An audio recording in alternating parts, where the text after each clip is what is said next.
চিত্রনায়ক বাপ্পি চৌধুরীর বিয়ের আলোচনা চলছে বেশ কয়েক বছর ধরে। ২০২৩ সালে নায়ক জানিয়েছিলেন আরেক চিত্রনায়ক শাকিব খানের স্ক্যান্ডালের কারণে নাকি তার বিয়ে ভেঙে গেছে। এবার বিয়ে নিয়ে ৪২ বছর বয়সী অভিনেতা বাপ্পি জানিয়েছেন নতুন খবর। তার ভাষ্য, ২০২৫ সালে বিয়ে করছেন তিনি।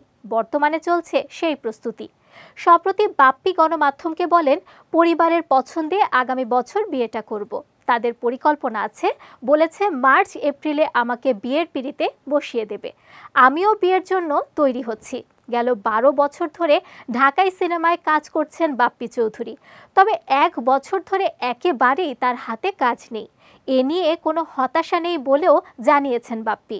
নায়কের ভাষ্য, মানসিকভাবে আমি এক ফোঁটাও হতাশ নই। আমি মনে করি, যার কাছে বিকল্প থাকে তিনি কখনো হতাশ হন না। আর যার কাছে তার পরিবার থাকে তার হতাশা থাকা উচিত নয়। আমি প্রতি সপ্তাহে সিনেমায় অভিনয়ের প্রস্তাব পাই। গল্প পছন্দ হয় না বলে সিনেমা ছাড়ছি। তাই আমার হতাশার তো প্রশ্নই আসে না। আগামী ১৩ ডিসেম্বর প্রেক্ষাগৃহে মুক্তি পাচ্ছে বাপ্পি চৌধুরী অভিনীত চলচ্চিত্র ডেঞ্জার জোন। সিনেমাটির পরিচালক বেলাল সানি।